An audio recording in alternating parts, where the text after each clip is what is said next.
My sister demanded I pay for her wedding. When I refused, she told everyone I slept with her fiancé. I am a 29-year-old woman, and the first time my sister said the words, "You owe me this," she said them like a cashier asking for exact change. We were in our mother's kitchen, the same room where we once argued over cereal prizes, except now the prize was her wedding, and I was being cast as the sponsor. She slid a glossy binder toward me, tabs for venue, florals, photography, then folded her arms. The logic went like this: when our dad died 3 years ago, I became the stable one. I kept the mortgage paid while mom grieved, and my sister, Ava, floated between jobs with titles that looked good on Instagram. I never sent invoices. I never called it debt. I was just the one who could juggle 3 post-it notes at once. Ava's fiancé, Jason, has a jawline that looks like an argument and a resume that reads like a promise. When he proposed, she called within 5 minutes, breathless and certain, and I meant it when I was happy for her. I also meant it when I said, set a budget. Budgets, it turns out, are weapons to people who think money ruins romance. Ava smiled, tapped the binder, and said their vendor package was once in a lifetime. The number on the page made my stomach do that small elevator drop. I earn enough for comfort, not for pageantry. I told her I couldn't be her bank. She didn't speak for a beat, then said she knew I was going to be like this. Like what? Responsible? She leaned back, as if to gain height, and said I had always been selfish in silent ways, that I liked being the hero when it was on my terms. I felt the familiar heat of a fight where words are scalpels. You owe me this, she repeated, like the world had already agreed. I could have listed the months of groceries I'd covered after Dad's chemo, the nights I sat with Mom while Ava posted from rooftop bars. I didn't. I just said, no. A week later, the rumor arrived like smoke under a door. A cousin texted a non-question, "Are you okay?" I heard something weird. A church friend forwarded me a screenshot of a group chat where my initials were being swirled with words like boundary issues and messed up lines. By the weekend, the sentences had found their shape. I had slept with Jason. I had confessed to Ava. She had forgiven me, magnanimous, but I was unstable and lashing out by refusing to help. It would have been laughable if it hadn't sounded like something people wanted to believe. The thing about slander is it wears the coat of plausibility people already hung by the door.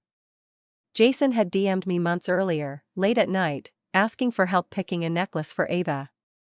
It was easy to say yes, I know her taste better than anyone. The messages had stayed on the right side of friendly until one didn't, a stray compliment on a photo of me at a work event, "Ava's lucky to have a sister like you.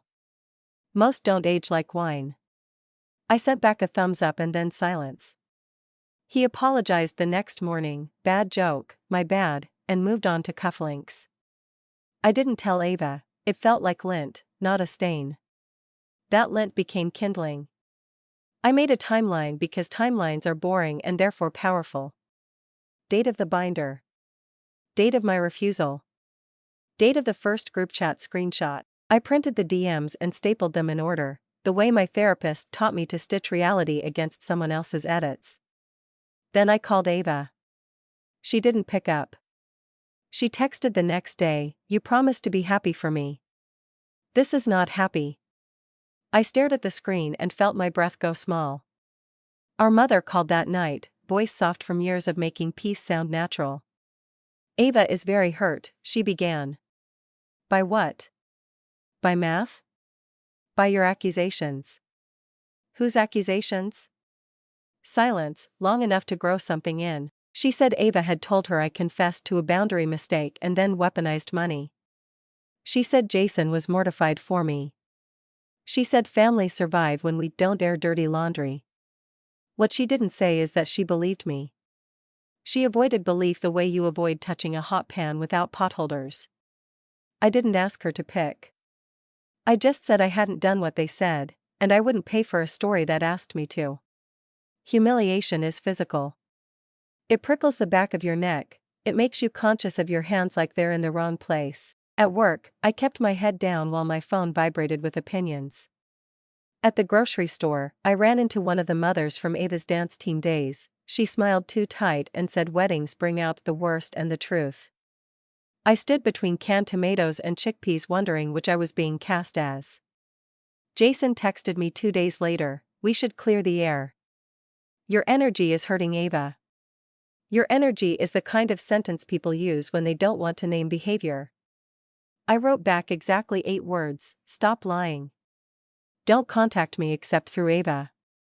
He replied with one, classy. I started collecting small proofs of my own sanity. A receipt the night Jason said I was at his place, I was at a ramen shop 3 neighborhoods away, the timestamp in Anchor. A photo from the same hour sent to a friend in a dark bar, her face lit by neon, mine with chopsticks. The boringness of the evidence soothed me, even as the rumor fattened like a tick. Ava's bridal shower invitation arrived addressed to family and friends of the bride, not to me. In the group chat I was still in, because sometimes people forget who they've looped, Ava wrote, let's keep it intimate. Some people bring drama. I RSVP'd no in silence, the kind that isn't passive so much as protective.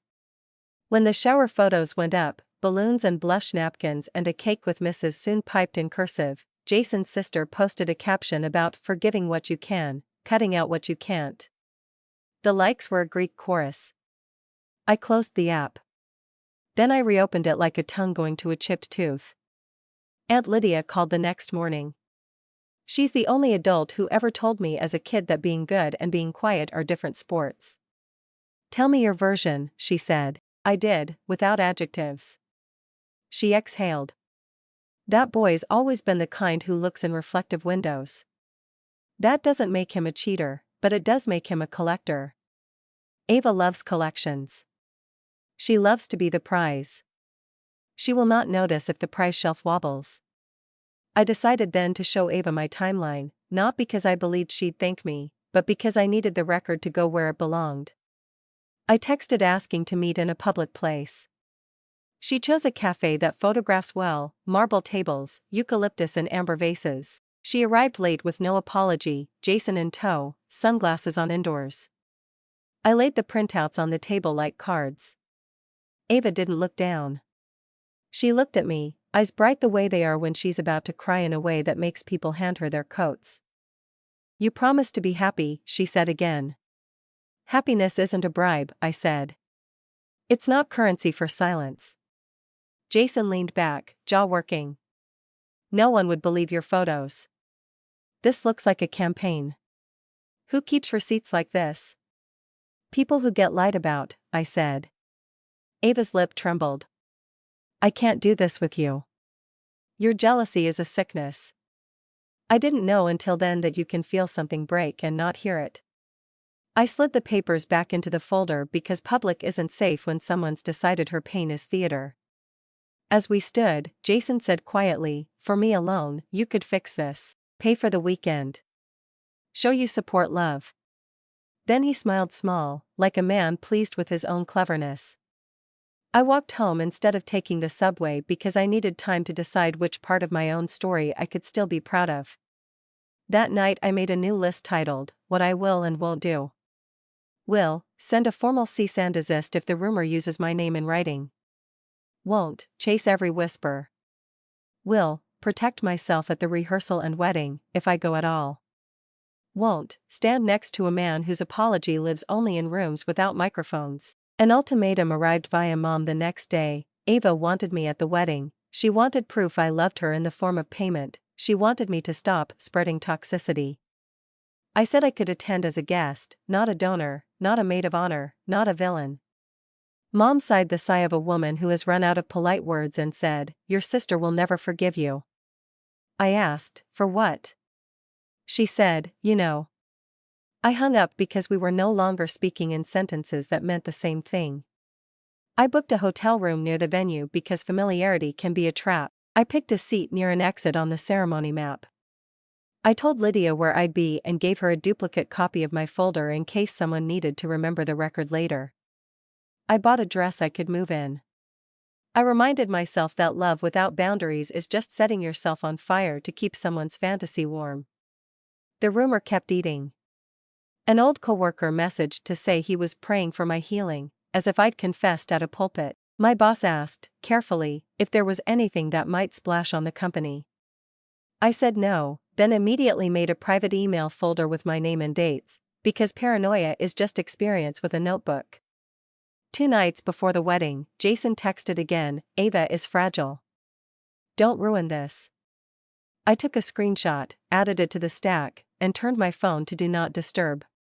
In the quiet, I remembered a game we played as kids, chair pyramids in the living room. Ava would always climb highest, and I would always hold the bottom steady.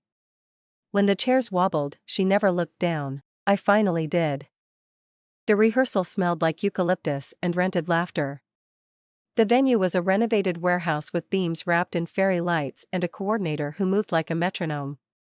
Ava floated, all cheekbones and purpose. Jason shook hands like he was accepting a seat on a board. When I arrived, Mom hugged me too tightly, whispering, "Please, no scenes."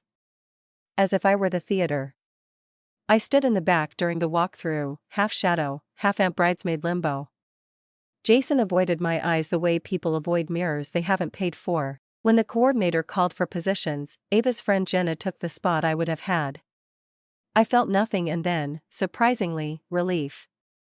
The notes in my head quieted, I wouldn't have to pretend. At the rehearsal dinner, Uncle Robert gave a toast about family being a rope, frayed sometimes but strong, and squeezed Jason's shoulder too hard, old men's affection masquerading as instruction. Lydia sat next to me and slipped me a napkin with 3 words written small, "Let truth sit." It became my entire job. Then the universe, or someone bored, turned a knob. A server, distracted, set a tray too close to the edge, water knocked, a glass tipped onto the lap of Jason's cousin. There was a flurry of napkins. In the shuffle, my folder, yes, I'd brought it, smaller, just the essentials, slid onto the floor. Not the dramatic thud of a gotcha, just paper being paper. Jason bent to pick it up, his hand on it a beat too long. "Still campaigning?" he said without looking up. "Still lying?" I said, quiet. His mouth did a quick thing that wasn't a smile. "You could have made this nice." Ava called his name from across the room, his cue. He handed me the folder with fingers that pressed a fraction too long, a small performance for the room's corner. I didn't rise to it. Let truth sit. After dinner, Lydia walked me to the parking lot. "He's going to step wrong," she said. "Men like that don't know how to keep balance when they're not adored." I said I wasn't waiting for his misstep. I was waiting for my own steadiness. Morning. Hair and makeup posts bloomed on phones like a cheerful disease. I dressed alone in the hotel room and breathed like I'd learned to when panic thinks it's a guest. At the venue, the coordinator ushered us into the holding chamber where brides check lipstick and grooms check their faces. I hovered near the coffee urn. Jason drifted to the doorway, checking his reflection in the glass. "You look fine," I said to the air, because old scripts tug. He used the glass to look at me. "You could have apologized," he said. "For what?" "For your messages?" He exhaled through his nose, a sound that men make when they want to signal patience. "For making Ava choose." "She chose before I said anything," I said. "She chose a story." He opened his mouth, then shut it, as if he remembered he was wearing a microphone he couldn't see. He turned, as if to leave, then tossed over his shoulder, "You know you're the one I'll need to win over, eventually. Sisters always run the long game." Not an admission. A worldview. I said nothing because some sentences die without oxygen. The ceremony itself was beautiful if you let your eyes do the work. Ava looked like someone who had always known she'd be looked at like this. Jason cried exactly 1 tear at exactly the right time. Mom dabbed her eyes with the same handkerchief from her own wedding. When Speak Now came and went, I let the breath out that I hadn't realized I'd been holding. No one wants a movie scene, they want a day to finish its shape. Cocktail hour unspooled. Laughter, canapes, the noise of people who have decided to believe the best of the day. I kept to the edges, talking to a cousin about her dog's allergy to grass, which is the kind of detail that keeps the universe honest. Jason worked the room, cufflinks flashing, the kind of charisma that camera lenses like. He kept his hands everywhere and nowhere, the way practiced men do. And then, maybe because small gods do exist, a DJ error. During the slideshow of Ava and Jason's journey, a wrong file flashed briefly, a desktop with folders named things like Final Edit, Speeches, and one titled Drafts_Notes. In the half-second before the tech fixed it, I saw a preview pane open on a document. Just a glimpse, but enough, the first line of a speech that read, "To the woman who saved me from my worst impulses." The cursor blinked. The room didn't clock it, I did. Saved me, worst impulses, Jason's language the night he'd DM'd me, cloaked in compliment. I let truth sit. By cake time, the room was sugared into softness. Ava's maid of honor toasted steady love and spontaneous getaways. Jason's brother told a story about a fishing trip that ended in a thunderstorm and how Jason had steered them home, which is hilarious when you know he once got lost in a mall with maps. Lydia didn't speak. She caught my eye and tilted her head slightly, a sign from our childhood. Wait. The eruption came 2 songs into dancing. A bridesmaid, Jenna, too much Prosecco, too much loyalty, grabbed my arm and hissed, "You should leave." Ava saw your face during vows. She thinks you're cursing. My face has bones, I said. They're neutral. She leaned closer, conspiratorial, quick mean, you can still do the right thing and pay for the honeymoon. Make it stop. I realized then the rumor had a budget line. I smiled, small. No. She flounced. Jason, who apparently can smell refusal like cologne, appeared at my shoulder. You're making this hard on a day that's about love, he said. Love isn't extortion, I said. He made a slow turn with his glass, the kind of circle that looks like thought. You know, I liked you better when you were useful. He walked away. I sat with the sentence for exactly 10 seconds before my stomach arranged itself into certainty. Ava arrived half an hour later, a swish of tulle, eyes bright with party and fury. Why are you still here if you hate me? I don't hate you, I said. I'm not funding a lie. You slept with him, she said, the line spoken so quickly it tripped. You did. You told me. She stopped, recalibrating. You implied. There it was, the rumor's spine. I looked at her and understood, with a fatigue that felt like a new organ, that she needed me to be the villain so she wouldn't have to examine the way Jason had learned to stand in rooms with other women's attention draped over his shoulders like a shawl. I also understood that if I answered here, now, it would feed the scene. I took a breath. I won't have this conversation in the middle of your wedding. So you admit? No. She blinked hard, 2 vertical wipes. You were always jealous, she said, with a teenager's certainty, and swept away before the logic could make a sound. The band switched to an old song our dad loved. Mom found me and asked if I was okay and then, because her instinct is to fix leaks with towels, told me Dad would want peace. I said I was aiming for truth. Sometimes they're roommates. Sometimes they aren't. I left before the send-off because I couldn't stand under sparklers while filming my own erasure.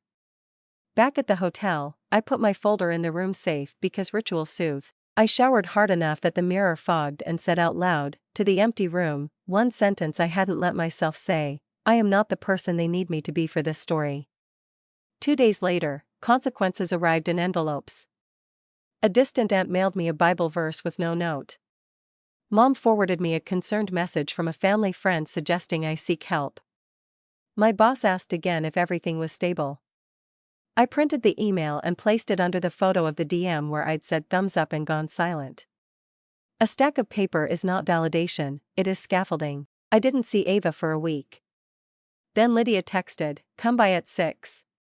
Bring nothing but your spine. When I arrived at her house, Ava was already there, eyes raw, makeup less in a way that made her look like the girl who once dared me to jump off the dock first. Jason wasn't present. Lydia poured tea as if we were about to discuss weather. Talk, she said, and left the room. Ava went first, fast, the way she talks when she's out running her own thoughts. She told me Jason had been distant on the honeymoon.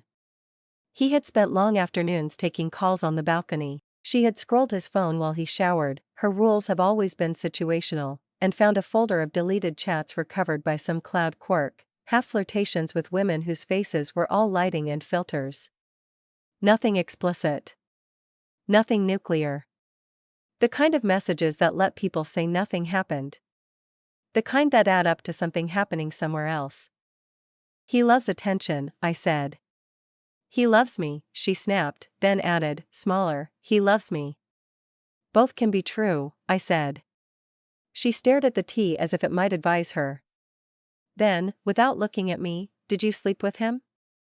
No. She inhaled, slow, like she was waiting for the line to move. Why would I say you did? Because you needed money and a villain is a great fundraiser. Because Jason had DMs with Flint in them and you smelled smoke. Because if you made me dirty, you could stay clean in your head. Because it's easier to hate me than to ask yourself why he talks to windows. She flinched, then she reached for the last weapon. Where's your proof you didn't? I smiled a tired smile that I didn't feel. Proof of not doing is a funny thing. I have proof of where I was when I supposedly did. Photos. Receipts. But you don't want paper. You want to not hurt. Paper doesn't do that. She rubbed her eyes with her fingers in a motion that looked like erasing. I can't believe I did this, she whispered, and it was the first true sentence I'd heard in months. We didn't hug. Lydia came back in and fed us pasta like she was spackling holes with food. Ava agreed to tell Mom she had exaggerated, but not in those words, because her pride has a shape. She didn't promise to tell the group chat. She didn't promise to love me out loud in rooms where she'd let me be dragged. She promised nothing. That day, that was enough for me to stand without leaning. Jason texted the next evening, as if he had felt a shift in the weather. Ava's emotional. Don't make this worse. I didn't reply. He sent a second message, you win. As if that were my sport. Mom called to apologize, not quite, but the way women of her generation do when the rug has been pulled. She said she'd heard there were misunderstandings. She asked if we could move forward. I said yes, because I believe in forward, but added a clause she didn't expect: I won't stand next to lies to make the Christmas photo balanced. She sighed, then laughed, then asked if I would pick up Ginger for her soup.